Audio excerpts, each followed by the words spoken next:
Hello friends, welcome to my YouTube channel geographer Adda. आज से हम लोग अपकमिंग यूजीसी नेट एग्जाम को देखते हुए ज्योग्राफी के लिए पीवाईक्यू सीरीज स्टार्ट कर रहे हैं, जिसमें हम यूनिट वाइज पीवाईक्यू कवर करेंगे।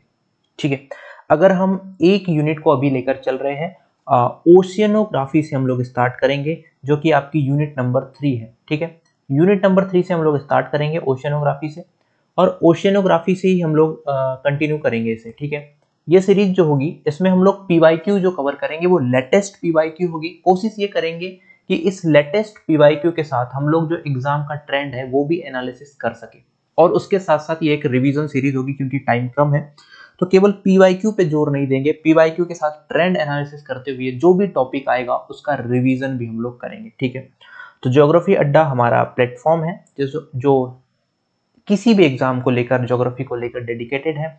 इसके साथ साथ ज्योग्राफर अड्डा के नाम से हमारा टेलीग्राम चैनल भी है, जहां पे हम लोग डेली टारगेट्स प्रोवाइड करवाते हैं, यूनिट को कैसे अप्रोच करना है, लाइव डिस्कशन करते हैं, और उसके साथ ही साथ हम लोग आपको क्वेश्चंस भी प्रोवाइड कराते हैं। ठीक है, तो आप इसे ज्वाइन कर सकते हैं। अभी हम क्वेश्चन स्टार्ट करते हैं, और ये ओशियनोग्राफी के क्वेश्चन है। सबसे पहले अपन लोग पहला क्वेश्चन देखते हैं। फर्स्ट क्वेश्चन क्या कह रहा है, इंग्लिश हिंदी दोनों में है क्वेश्चन, आपकी सुविधा अनुसार। देखिए, पहला क्वेश्चन कह रहा है, the next Hawaiian island that will come into being already, जो ऑलरेडी आ चुका है उसका नाम क्या है, Loihi, is building on the ocean floor at the end of the chain. देखिए, बहुत सिंपल सा क्वेश्चन है। वो पूछ रहा है कि जो हमारे हवाईयन आइलैंड की एक पूरी सीरीज है उसमें जो अभी न्यू, जिसका ऑलरेडी हमने नाम रख दिया है लोही, वो एक नया आइलैंड जो ऐड होने वाला है, जो आने वाला है, वो किस डायरेक्शन में आने वाला है। अगर आप हिंदी पढ़ेंगे तो वो किस छोर पर बन रहा है, वो किस छोर पर आने वाला है। ठीक है, इसको थोड़ा अच्छे से समझते हैं। वैसे क्वेश्चन एग्जाम में थोड़ा कंफ्यूजन लग रहा था, बट ये क्वेश्चन बहुत सिंपल है, समझिए इसे। अगर हम लोग पैसिफिक ओशन की बात करें तो ये हमारा चाइना वाली सीरीज है, जहाँ पे जापान सी, चाइना सी, ये सब आता है। ठीक है, और ये हमारा ऑस्ट्रेलिया है। वैसे ही यहाँ पे अगर अपन बात करेंगे तो ये बेरिंग स्टेट के साथ साथ ये पूरा हमारा नॉर्थ अमेरिका हो जाएगा, और ये हमारा साउथ अमेरिका होगा। ठीक है, हमें फोकस करना है, अगर आपने देखा हो तो यहाँ पे एक हॉट स्पॉट है। हॉट स्पॉट बेसिकली क्या होता है, हॉट स्पॉट बेसिकली एक होल होता है, एक छिद्र होता है, जिससे लगातार मैग्मा निष्कासित होते रहता है। ठीक है, ये पूरी की पूरी पैसिफिक प्लेट है। प्लेट टेक्टोनिक के अनुसार आपको पता है कि ये पूरी की पूरी जो पैसिफिक प्लेट है, ये नॉर्थ वेस्ट की साइड में क्या करती है, फ्लो करती है, नॉर्थ वेस्ट के साइड में फ्लो करती है, और ये हमारा क्या है, एक हॉट स्पॉट है। जब ये प्लेट इस हॉट स्पॉट के ऊपर से गुजरेगी तो स्वाभाविक सी बात है कि यहाँ पे हमें एक श्रृंखला देखने को मिलेगी, क्योंकि लगातार हॉट स्पॉट से लावे का उद्गार होते रहता है। तो यहाँ पे हमें एक श्रृंखला देखने को मिलती है। बेसिकली इसे हम हवाईयन सीरीज भी बोल सकते हैं, जिसमें बहुत सारे आइलैंड्स हमको देखने को मिलते हैं। अब स्वाभाविक सी बात है कि जब नॉर्थ वेस्ट की तरफ फ्लो करेगी साउथ ईस्ट से प्लेट, तो कहीं ना कहीं जो हमें लावा है वो इस डायरेक्शन में पुराना देखने को मिलेगा। क्यों? क्योंकि ये भाग कभी ना कभी यहाँ रहा होगा, क्योंकि ऐसे फ्लो कर रहा है। तो हमें जो लावा देखने को मिलेगा, यहाँ पर पुराना लावा देखने को मिलेगा, और जैसे जैसे हम इस हॉटस्पॉट के साइड आएंगे तो यहाँ पे हमें नवीनतम लावा देखने को मिलेगा। ठीक है, तो अभी इसी आइलैंड के बारे में वो पूछ रहा है कि यहाँ पे जो आइलैंड आने वाला है, अभी वो एक सी माउंट के रूप में है, अभी वो ओशन के नीचे है, लगातार लावा उद्गारित होता रहेगा, और एक टाइम ऐसा आएगा कि वो सी लेवल से ऊपर हमें दिखाई देने लगेगा, और हम फिर उसे बोलेंगे कि वो एक आइलैंड है। ठीक है, उसी के बारे में पूछ रहा है कि ये जो नया आइलैंड ऐड होगा ये किस डायरेक्शन में होगा। तो स्वाभाविक सी बात है, प्लेट चूंकि नॉर्थ वेस्ट में जा रही है, तो ये जो नया हमें आइलैंड देखने को मिलेगा ये साउथ ईस्ट डायरेक्शन में देखने को मिलेगा। अगर इसी के जगह पूछा जाता कि इस पूरी हवाईयन सीरीज में सबसे ओल्डेस्ट जो आइलैंड है वो किस डायरेक्शन में है, तो आप नॉर्थ वेस्ट लगाते। आई होप ये कॉन्सेप्चुअल क्वेश्चन था, इसमें आपको कुछ जानने की आवश्यकता नहीं थी। बहुत सारे लोगों ने नाम देख के इसे कंफ्यूज हुए, बट इसमें कुछ जानने की आवश्यकता नहीं थी। चलिए क्वेश्चन पे चलते हैं। देखिए, क्वेश्चन पढ़िए, तो क्वेश्चन में आपको समझ में आ जाएगा कि इसका जो आंसर होगा वो होगा साउथ ईस्ट। ठीक है, और नाम क्या है, लोही। तो याद रखिएगा, नेक्स्ट टाइम अगर लोही आपसे पूछ ले तो इसका थोड़ा एक्सप्लेनेशन भी मैंने यहाँ पर दे रखा है, आप पढ़ना चाहे तो पढ़ सकते हैं। ये वही सारी बातें हैं जो मैंने आपको बताया, अभी सी माउंट के रूप में है, ये सब है। अगर अपन जियोलॉजिकल कॉन्टेस्ट की बात करें तो the Hawaiian island are found by a hot spot ठीक है, जो कि एक पैसिफिक प्लेट के ऊपर है, और बाकी सारी चीजें मैंने आपको बता दी है। चलिए नेक्स्ट क्वेश्चन पे अपन लोग चलते हैं। नेक्स्ट क्वेश्चन है arrange the following trenches of the Pacific Ocean in north to south. देखिए अभी कुछ दिनों पहले जो ट्रेंचेस से क्वेश्चन पूछे जाते थे उसमें ये पूछा जाता था कि एक ट्रेंच का नाम दे दिया जाता था, मान लीजिए टोंगा दे दिया, और ये पूछा जाता था कि ये जो ट्रेंच है ये किस ओशियन में पाई जाती है। बट अभी जो लेटेस्ट ट्रेंड है वो लेटेस्ट ट्रेंड ये बोलता है कि चाहे पैसिफिक ओशियन हो, चाहे अटलांटिक ओशियन हो, चाहे इंडियन ओशियन हो, आपको जो प्लेटे या आपको ट्रेंच हो जाए या फिर रिज हो जाए, ये जो याद रखनी है वो सीक्वेंस में याद रखनी है।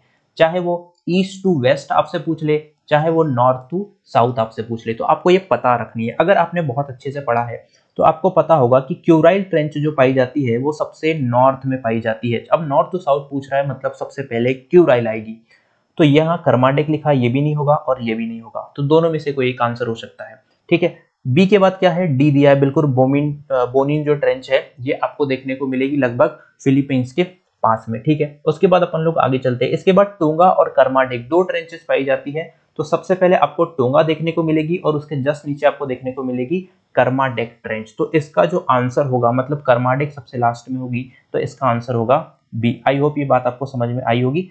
अगर हम लोग बात करें तो ये जो आपको देखने को मिलेंगी ये सारी की सारी ट्रेंचेस वो आपको देखने को मिलेगी इस डायरेक्शन में। अगर आप यहाँ देखना चाहेंगे तो यहाँ पे लगभग आपको इधर आपको क्यूराइल देखने को मिलेगी, इधर आपको क्यूराइल देखने को मिलेगी। जैसे जैसे आप आगे बढ़ते चले जाएंगे इधर कहीं आपको बोनिन देखने को मिलेगी, और इधर जब आप आ जाएंगे तो यहाँ पे आपको टोंगा और कर्माटिक ट्रेंच आपको देखने को मिलेगी। तो आई होप ये चीज आपको कंफर्म हो गई होगी। बट यहाँ पे हमको क्या सीखना है, यहाँ पे हमको ये सीखना है कि नेक्स्ट टाइम जब भी आपसे पूछे तो आपको पता होना चाहिए कि इंडियन ओशन में कौन कौन सी ट्रेंचेस है, पैसिफिक में, अटलांटिक में। बस ये पता रखने से काम नहीं होगा, इसके अलावा ये भी पता होना चाहिए कि उसका नॉर्थ टू साउथ डायरेक्शन क्या है। और यही चीज हमारे रिज में भी लागू होती है। रिज में भी आपको पता होना चाहिए कि north to south and east to west उसका क्या सीक्वेंस है। ठीक है, आगे बढ़ते हैं। अब नेक्स्ट जो क्वेश्चन है वो है एकमेन स्पाइरल एक्सप्लेन से। ठीक है, चलिए एकमेन स्पाइरल की बात करते हैं। यह पूछ रहा है कि एकमेन जो स्पाइरल लॉ है वो उसको कौन बहुत अच्छे से एक्सप्लेन करता है।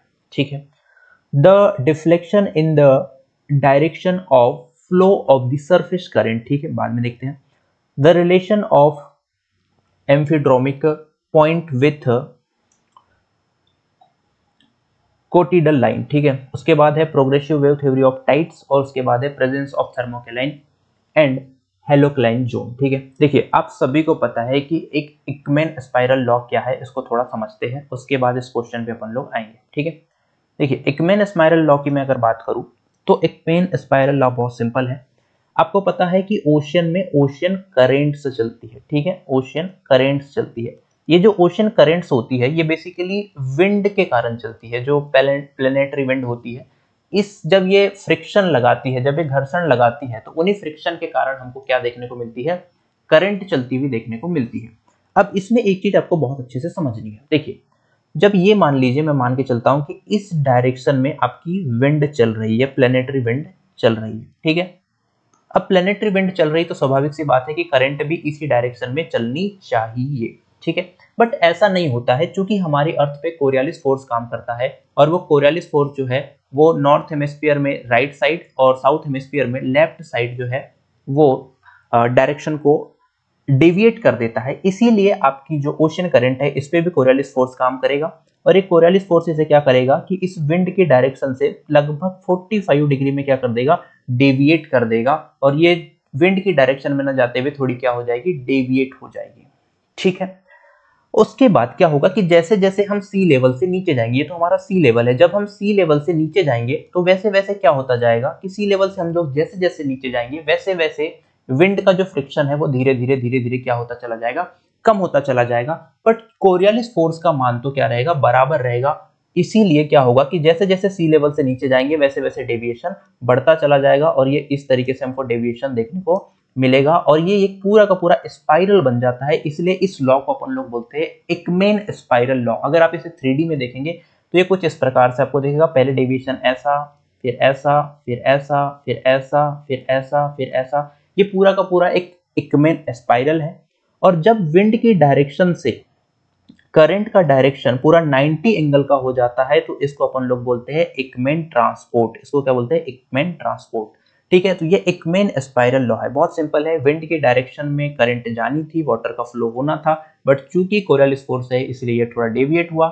जैसे जैसे हम सी लेवल से नीचे जाएंगे तो सी लेवल से नीचे जाने पे चूंकि विंड का फ्रिक्शन कम होता चला जाएगा, बट कोरियोलिस फोर्स तो काम कर ही रहा है इसलिए डेविएशन बढ़ता चला जाएगा। और ये जब 90 डिग्री पर हो जाएगा तो इसे हम लोग एकमैन ट्रांसपोर्ट बोलेंगे। आई होप इतनी बात आपको क्लियर हो गई होगी और इतना आपको एकमैन स्पाइरल लॉ के बारे में समझ में आ चुका होगा। एकमैन महोदय ने ये दिया था चूंकि, इसलिए हम लोग इसे एकमैन स्पाइरल लॉ कहते हैं। ठीक है, अब आ जाते हैं क्वेश्चन पे। तो यहाँ बहुत सिंपल सा है, अब आपको समझ में आ चुका होगा कि इसका आंसर क्या होगा। इसका आंसर बहुत सिंपल होगा। फर्स्ट ये हो जाएगा the deflection of the direction of flow of the surface current. तो सरफेस करंट का जो डिफ्लेक्शन है यही आपका क्या है? एकमैन स्पाइरल है। और जैसे जैसे आप सरफेस से नीचे जाएंगे डेविएशन जो है आपका वो बढ़ता चला जाएगा या डिफ्लेक्शन बढ़ता चला जाएगा। आगे चलते हैं, यहाँ पे दिया भी हुआ है, आप पढ़ सकते हैं एक्सप्लेनेशन। पीडीएफ में आपको टेलीग्राम चैनल, जैसे मैंने आपको बताया कि टेलीग्राम चैनल पे मैं प्रोवाइड कर दूंगा, ज्योग्राफर अड्डा के नाम से हमारा ज्योग्राफी टेलीग्राम चैनल है, उस पर प्रोवाइड हो जाएगी।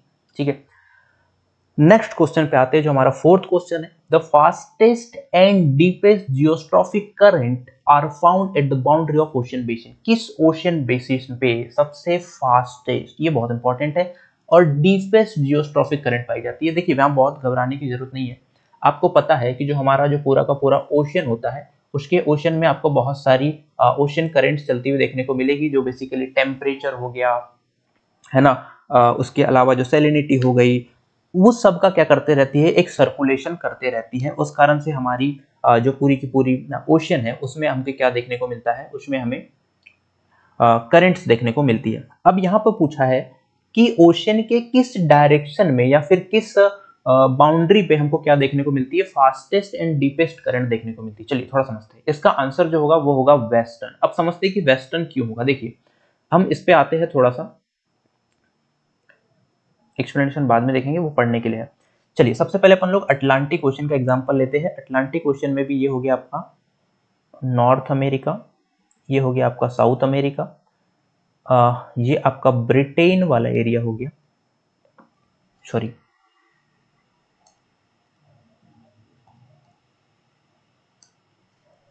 ये आपका नॉर्वे स्वीडन वाला एरिया हो गया, ये आपका ब्रिटेन वाला एरिया हो जाएगा, ये वाला, और ये आपका अफ्रीका हो जाएगा। ठीक है, ये हमारा अटलांटिक ओशन है। अब अटलांटिक ओशन में अगर आप मैं बात करूं तो ये हमारी इक्वेटर है। इक्वेटर के पास से यहाँ पे किनारी करंट इस तरीके से होते हुए करंट चलती है, और यहाँ पे हमको गल्फ स्ट्रीम देखने को मिलती है। ठीक है, यहाँ पे दूसरी करंट देखने को मिलती है। ठीक है, अब यहाँ पे पूछा है कि कौन से डायरेक्शन में, क्या ईस्ट में, वेस्ट में, नॉर्थ में या साउथ में, किस डायरेक्शन में डीपेस्ट एंड सबसे स्पीड से करंट चलती है? देखिए इसका आंसर है वेस्ट। वेस्ट क्यों है समझिएगा। देखिए ये जो इसका जो रीजन है वो भी आपका कोरियोलिस फोर्स है। क्यों है? देखिए कोरियोलिस फोर्स आप सभी को पता है कि ये अर्थ में इक्वेटर के पास लगभग 0 होता है, बट जैसे ही टूवर्ड्स दी पोल जाते हैं इसका मान जो पोल पर है वो मैक्सिमम हो जाता है। मतलब पोल की साइड जाएंगे तो इसका मान क्या हो जाएगा? बढ़ जाएगा। इस कारण से हम लोग देखते हैं कि जैसे जैसे पोल साइड हम लोग जाते हैं वैसे वैसे कोरियोलिस फोर्स इस पे ज्यादा काम करता है, और ये बहुत तेजी से, बहुत स्पीड के साथ ये फ्लो करने लगती है। जैसे गल्फ स्ट्रीम आपको देखने को मिलेगी या फिर क्यूरोशियो करंट आपको देखने को मिलेगी।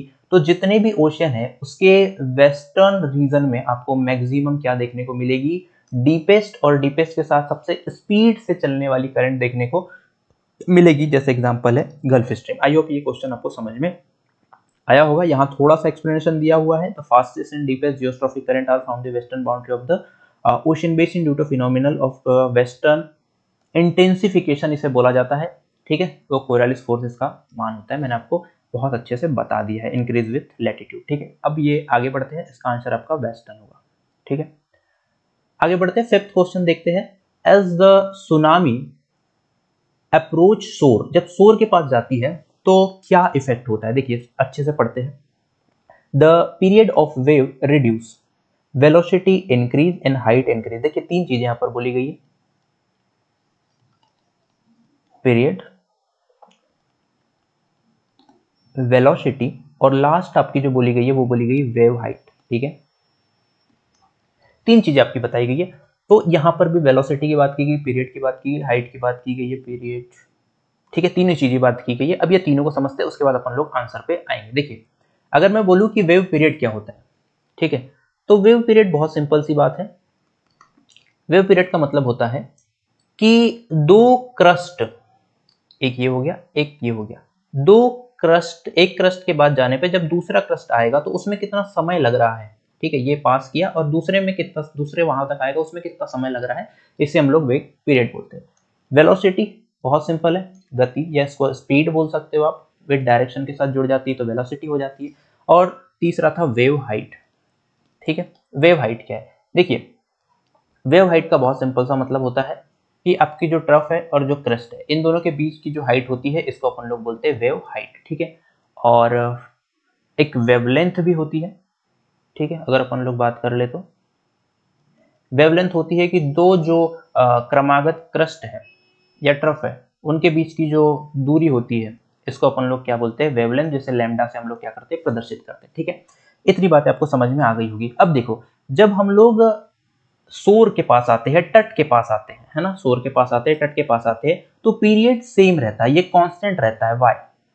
इसका रीजन ये है कि जो पीरियड है वो इस बात से तय होता है कि सुनामी कैसे बनी है। अगर वो अर्थक्विक से बनी है तो अर्थक्विक की जो इंटेंसिटी होगी, है ना, या फिर उसके जो एनर्जी रिलीज करने का जो टेन्योर होगा, उसके हिसाब से उसका पीरियड तय होता है। इसीलिए आप सोर के पास भी जाएंगे तो पीरियड क्या रहेगा, कांस्टेंट रहेगा। वेलोसिटी क्या हो जाएगी, तो वेलोसिटी कम हो जाएगी, वेलोसिटी कम हो जाएगी, वेलोसिटी लो हो जाएगी और हाइट बढ़ जाएगी। हाइट क्या हो जाएगी, बढ़ जाएगी। ठीक है, इतनी बातें आपको क्लियर हो गई। जैसे ही तट से टकराएगी हाइट आपकी क्या हो जाएगी, इंक्रीज हो जाएगी। अब समझते हैं कि इसमें से कौन सा ऑप्शन जो है वो आपका मैच कर रहा है। ठीक है, रिड्यूस, ये तो ऑप्शन होगा नहीं। Velocity drops, height and period remain constant, नहीं, हाइट कांस्टेंट नहीं रहती। The period of the wave remains constant, ठीक है, इट्स वेलोसिटी ड्रॉप्स, ड्रॉप होती है हमने देखा, और जो हाइट होती है वो ग्रेजुअली क्या होती है, इंक्रीज होती है, अभी हमने देखा, तो ये सही है। वेट भी फोर्थ ऑप्शन देख लेते हैं, इट्स हाइट इंक्रीज, ये गलत हो गया, ऐसा ही हो गया। इट्स पीरियड एंड वेलोसिटी दोनों इंक्रीज होती, नहीं, पीरियड क्या रहता है, कांस्टेंट, तो इसका आंसर क्या हो जाएगा, थर्ड हो जाएगा। ठीक है, एक्सप्लेनेशन आपको यहाँ पर दिया हुआ है। पीरियड के अपन लोग ने बात किया कि ये दो सक्सेसिव वेव क्रस्ट के बीच में कितना टाइम लगता है, और ये ओरिजिन ऑफ वेव पे क्या करता है, डिपेंड करता है। ठीक है, वेलोसिटी के अपन लोग ने बात किया कि डी पोर्शन जो होता है उसमें ये बहुत ज्यादा होती है। इसका सूत्र भी होता है कि आपकी जो ग्रेविटी है प्लस जो आपकी जो डेप्थ ऑफ द वाटर है, उसके ये लोग क्या होते हैं, डायरेक्टली प्रोपोर्शनल होते हैं। मतलब जितना डेप्थ होगा वाटर का उतनी ज्यादा इसकी क्या होगी, वेलोसिटी होगी। तो चूंकि जैसे जैसे सोर के पास आते हैं वाटर की डेप्थ कम होती चली जाती है, इसलिए वेलोसिटी भी ड्रॉप होती है। ठीक है, उसके बाद वेव हाइट है। वेव हाइट तो क्या हो जाएगी आपकी, इंक्रीज हो जाएगी। ठीक है, इट्स कंप्रेस्ड, मतलब ये पहले इस तरीके से चल रही थी, वेवलेंथ क्या थी आपकी, ज्यादा थी, इसलिए वेव हाइट कम थी। अब जब ये कंप्रेस हो जाएगी तो ये इस तरीके से चलेगी, इस कारण से आपकी हाइट क्या हो जाएगी, इंक्रीज हो जाएगी। आई होप आपको ये बात समझ में आई होगी, तो ये इंक्रीज होती है। ठीक है, तो इसको याद रखिएगा, इससे लगातार क्वेश्चन बन रहे हैं और क्वेश्चन बन सकते हैं। ठीक है, आगे बढ़ते हैं। 6 नंबर का क्वेश्चन है, the primary cause of vertical movement of water. ठीक है, movement of water in the ocean. Vertical movement बोला, देखिए दो प्रकार का मूवमेंट होता है, एक तो होता है हॉरिजॉन्टल मूवमेंट जो कि सी लेवल पर होता है, या फिर मैं बोलूं कि दूसरे तरीके से ये इक्वेटर टू पोल होता है या पोल टू इक्वेटर होता है। और तीसरा, और जो दूसरा प्रकार का मूवमेंट होता है जिसकी यहाँ पर बात की गई वर्टिकल मूवमेंट, ये सी लेवल से नीचे होता है, मतलब बॉटम की तरफ होता है, या बॉटम से सी लेवल की ओर होता है। ठीक है, तो इसको अपन लोग वर्टिकल मूवमेंट बोलते हैं। ठीक है, अब समझते हैं। देखो, जो आपका हॉरिजॉन्टल मूवमेंट है वो कई प्रकार से हो सकता है। एक हमने अभी पढ़ा, करंट जो विंड के कारण हो रहा है। एक हो सकता है आपका पीजीएफ, प्रेशर ग्रेडियंट फोर्स, उसके कारण हो सकता है। एक आपका हो सकता है कि कहीं बहुत ज्यादा रेनफॉल हो गई हो, कहीं बहुत ज्यादा इवेपोरेशन हो गया हो, उस कारण से हो सकता है। तो इसके बहुत सारे रीजन हो सकते हैं। ठीक है, एटमॉस्फेरिक प्रेशर डिफरेंस हमने अभी बात की, हॉरिजॉन्टल मूवमेंट हुआ। कोरियोलिस फोर्स, इससे तो कोई बहुत ज्यादा मूवमेंट नहीं होता, डेविएशन जरूर होता है। ओशियन बॉटम टोपोग्राफी, इस कारण से भी डेविएशन होता है। ठीक है, और क्या बोला है, डेंसिटी डिफरेंस। देखिए, जब डेंसिटी में डिफरेंस होता है तो जो मोर डेंस वाटर होता है वो सबडक्ट करता है और जो लो डेंस वाटर होता है वो सी लेवल की तरफ आता है। इसका मतलब कि ये वर्टिकल मूवमेंट है, हमने अभी बात की सी लेवल से नीचे जाना और सी लेवल के तरफ आना, ये वर्टिकल मूवमेंट है। तो ये कब होगा? ये बहुत सिंपल सी बात है कि अगर बहुत डेंस वाटर है ना, डेंसिटी बहुत ज्यादा है, तो डेंस वाटर सी लेवल से नीचे की ओर जाएगा, और अगर डेंसिटी कम है तो वो ऊपर की ओर आएगा। इसी को अपन लोग बोलते हैं वर्टिकल मूवमेंट। ये आपका सी लेवल है, ठीक है। तो आई होप समझ में आया होगा। डेंसिटी के कारण बेसिकली, डेंसिटी डिफरेंस के कारण बेसिकली ये होता है, ठीक है। अब अपन लोग आगे बढ़ते हैं, ठीक है। अब अपन लोग 7th क्वेश्चन की तरफ जाते हैं। चलिए बहुत अच्छे से समझिएगा, कुछ कुछ क्वेश्चंस मैंने केवल इंग्लिश में डाल रखे हैं, बट मैं एक्सप्लेन तो दोनों लैंग्वेज में कर रहा हूँ, ठीक है। मतलब मेजोरिटी तो हिंदी में कर रहा हूँ।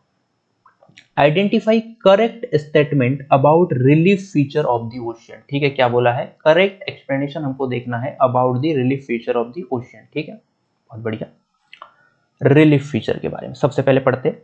Telegraphic plateau and albatross plateau are located in North Atlantic and South Atlantic repeatedly, ठीक है। देखिए सबसे पहले बोला टेलीग्राफिक प्लेट्यू, क्या ये नॉर्थ अटलांटिक में है क्या? बिल्कुल सही, नॉर्थ अटलांटिक में है। फिर बोला है अल्बाट्रोस प्लेट्यू, ये साउथ अटलांटिक में है क्या? नहीं। अल्बाट्रोस का पठार कहां पर है? अल्बाट्रोस का पठार आपको देखने को मिलेगा पैसिफिक में, स्पेशली ईस्ट पैसिफिक में आपको देखने को मिलेगा, ठीक है। इसको ईस्ट पैसिफिक रिज भी बोलते हैं। तो पहला ऑप्शन तो आपका गलत हो गया। जैसे ही पहला ऑप्शन गलत होता है, यहाँ पे आपको थोड़ी सी एलिमिनेशन टेक्निक भी अपनानी है। ये पहला ऑप्शन गलत होते ही आपके ये दो ऑप्शन गलत हो गए। अब या तो आंसर होगा सेकंड या तो आंसर होगा थर्ड। चलिए सेकंड पे चलते हैं। The Walvis ridge separates Angola basin and Agulhas basin. अब इसको थोड़ा आपको समझना पड़ेगा, इसलिए मैंने बोला है कि अब केवल रिज याद करने से काम नहीं चलेंगे, आपको बहुत अच्छे से पढ़ना होगा। देखिए अगर मैं साउथ अटलांटिक की बात करूं तो साउथ अटलांटिक में आपको ये वही हो गया आपका नॉर्थ अमेरिका, ये हो गया ब्रिटेन, ये हो गया अफ्रीका, ये हो गया साउथ अमेरिका, ठीक है। क्या बोला है कि जो वॉल्विस रीज है वो सेपरेट करती है अंगोला बेसिन और अगुल्हास को, ठीक है। तो यहाँ पे आपको देखने को मिलेगी वॉल्विस, ठीक है। वेविल थॉम्सन इधर देखने को मिलेगी, यहाँ टेलीग्राफिक है। यहाँ पे पारा रीज, शीरा लियोन देखने को मिलेगी। यहाँ पे आपको देखने को मिलेगी वॉल्विस, ठीक है। और ये वॉल्विस जो है अंगोला और अगुल्हास बेसिन जो होते हैं उसको क्या करती है? अलग करती है। बेसिकली रिज क्या होते हैं? रिज बेसिकली एक पर्वतनुमा आकृति आपको देखने को मिलती है ओशियन वाटर के अंदर। बेसिकली ये डाइवर्जेंट प्लेट बाउंड्री के कारण बनते हैं। और बेसिन इन दो किन्हीं भी दो रिज जो होती है उसके बीच का जो फ्लैट एरिया होता है उसको अपन लोग क्या बोलते हैं? बेसिन बोलते हैं, ठीक है। तो दूसरा ऑप्शन जो है वो बिल्कुल सही है। तो आज दूसरा ऑप्शन सही होगा तो ये भी सही हो गया। सी तो दोनों में ही है तो मिलाने की जरूरत नहीं है, वैसे कार्लसबर्ग इंडियन में ही है, ठीक है। Amsterdam Saint Paul is located in the South Pacific. देखिए साउथ पैसिफिक में नहीं है, ये साउथ इंडियन में है, ठीक है। तो ये भी गलत हो जाएगा। तो बी एंड सी इसका आंसर होगा, मतलब सी इसका आंसर होगा, ठीक है। इस तरीके से आप एलिमिनेशन टेक्निक भी अपना सकते हैं। बट एक चीज मैं फिर से बोलूंगा कि आपको जो है रिज, एक हो गया आपका रिज, एक हो गया आपकी ट्रेंच, एक हो गई आपकी बेसिन, और हो सके तो थोड़े से आइलैंड, ये आपको याद रखने हैं, इससे क्वेश्चन बनेंगे, ठीक है। चलिए आगे बढ़ते हैं, 8th क्वेश्चन पे जाते हैं। ये फिर से ट्रेंच और डीप को लेकर है और उसके ओशियंस हमको मिलाने हैं। इजी बहुत क्वेश्चन है। चलिए सबसे पहले अपन लोग सबसे इजी वाले पे चलते हैं। जावा और सुंडा ट्रेंच देखकर ही आपको समझ में आ गया होगा, ये तो इंडियन में मिलेगी। और जैसे ही बी का थर्ड होता है तो कुछ ऑप्शन एलिमिनेट करते हैं। बी का थर्ड यहाँ नहीं है, बी का थर्ड यहाँ नहीं है, बी का थर्ड यहाँ है और यहाँ है। मतलब ऑप्शन तो दो ही होंगे, या तो आंसर होगा बी या तो आंसर होगा डी, ठीक है। मतलब सेकंड या फोर्थ। चलिए आगे बढ़ते हैं। प्यूटोरिको ट्रेंच हम सभी को पता है कि प्यूटोरिको अटलांटिक में देखने को मिलेगी, ठीक है। मतलब ए का फोर्थ, तो ए का फोर्थ कहाँ दिया हुआ है? ए का फोर्थ कहाँ दिया हुआ है? यहाँ दिया है कि नहीं? तो ये गलत हो गया। आंसर क्या हो जाएगा? डी। फिर भी मिला लेते हैं। चैलेंजर सभी को पता है पैसिफिक में है, मतलब सी का सेकंड, ठीक है। और मोस्टली आपकी कहाँ मिलेगी? आर्कटिक में, ठीक है। तो ये हो गया आपका फोर्थ आंसर, ठीक है। फिर से मैं बोल रहा हूँ कि ये तीनों जो है ट्रेंचेस हो गई, ओशियन हो गए, ओशियन डीप हो गई, ट्रेंच हो गई, रिज हो गई, आपको अच्छे से याद रखने, north to south and south to north. और किस ओशियन में ये तो पता ही होना चाहिए। इसकी मैं लिस्ट जो है वो आपको मेरे टेलीग्राम चैनल पर भी मिल सकती है, बट वो अभी एक ही लैंग्वेज में आपको प्रोवाइड होगी, ठीक है। अब नेक्स्ट क्वेश्चन पे चलते हैं। Identify the correct statement. देखिए मैं थोड़ा तेज चल रहा हूँ, उसका रीजन ये कि एग्जाम पास में है और हमको ज्यादा से ज्यादा क्वेश्चन कवर करने हैं और कॉन्सेप्ट भी पकड़ने हैं, ठीक है। Identify the correct statement with reference to the temperature and salinity. तो ये दो चीजों से क्वेश्चन आपसे पूछा है, एक हो गया आपका टेम्परेचर और एक हो गई आपकी सेलेनिटी। बहुत बढ़िया, टेम्परेचर और सेलेनिटी क्या आपने पढ़ा होगा ओशियनोग्राफी में। चलिए पढ़ते हैं। The oceans in the north hemisphere are slightly cooler, मतलब थोड़े से क्या बोलते हैं, बोल रहा है ठंडे होते हैं, बोल रहा है, ठीक है। थोड़े से क्या होते हैं, ठंडे होते हैं, बहुत बढ़िया। थोड़े से क्या होते हैं, ठंडे होते हैं। This cooler than this in the south hemisphere, मतलब जो नॉर्थ हेमिस्फीयर में होते हैं, बोल रहा है वो थोड़े ठंडे होते हैं, जबकि जो साउथ हेमिस्फीयर होता है, साउथ हेमिस्फीयर में आपको क्या देखने को मिलते हैं, थोड़े स्लाइटली गर्म देखने को मिलते हैं, जो कि गलत है, ये ऑप्शन सही नहीं है। और चूंकि ऑप्शन सही नहीं है तो इसका मतलब ये क्या हो जाएगा, आपका पहला वाला ऑप्शन आपका क्या हो जाएगा, गलत हो जाएगा, ठीक है। और जैसे ही आपका पहला वाला ऑप्शन गलत होता है तो इसका मतलब जो आपका आंसर है वो पहला तो नहीं होगा। सेकंड पढ़ते हैं। The annual range of temperature in the Atlantic ocean is larger then in the Pacific ocean. देखिए अब इसको थोड़ा अच्छे से समझिए, ठीक है। अगर मैं बोलूं तो यहां बोल रहा है कि annual range of temperature in Atlantic ocean is larger then in the Pacific ocean. देखिए पैसिफिक ओशियन जो होता है वो आपका बड़ा होता है, ठीक है। पैसिफिक ओशियन जो है आपका बड़ा होता है, अटलांटिक ओशियन जो है वो आपका छोटा होता है। तो स्वाभाविक सी बात है कि आपका जो अटलांटिक ओशियन है वो अटलांटिक ओशियन चूंकि छोटा है, इसलिए उसमें जो एनुअल टेम्परेचर रेंज है वो कम नहीं होगा बल्कि ज्यादा होगा, ठीक है। इसका मतलब ये वाली बात जो कह रहा है ये बिल्कुल सही कह रहा है, क्योंकि ये बोल रहा है लार्ज, तो बी सही हो गया। अब बी सही हो गया तो ये होगा और ये होगा, ये तो होगा नहीं। अब अपने को पढ़ना है C. The area of high salinity in the open ocean are associate with the sub tropical high pressure belt. बिल्कुल ये सही है, सब ट्रॉपिकल हाई प्रेशर बेल्ट में ही आपको क्या देखने को मिलती है, हाई सेलेनिटी देखने को मिलती है। उसका रीजन क्या होता है, उसका रीजन ये होता है, ये थोड़ा हमारा कर्सर अभी काम नहीं कर रहा है, चला लीजिएगा क्योंकि अब लास्ट ही क्वेश्चन है, ठीक है।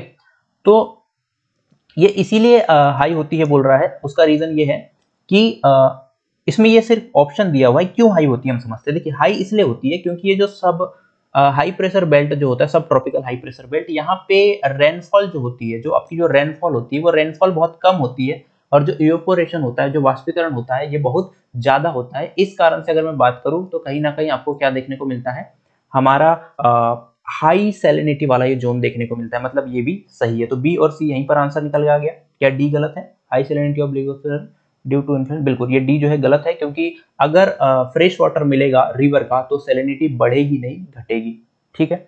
तो इसका आंसर आपका हो जाएगा थर्ड वाला, मतलब बी एंड सी। आगे बढ़ते हैं, और ये हिंदी में दिया हुआ है, एक्सप्लेनेशन भी दिया हुआ है, आप देख सकते हैं, ठीक है। लास्ट क्या दिया हुआ है, dynamic theory of time was proposed by किसके द्वारा की गई, तो ये होगा इसका आंसर लैपलेस के द्वारा। किसके द्वारा, लाप्लेस के द्वारा, ठीक है।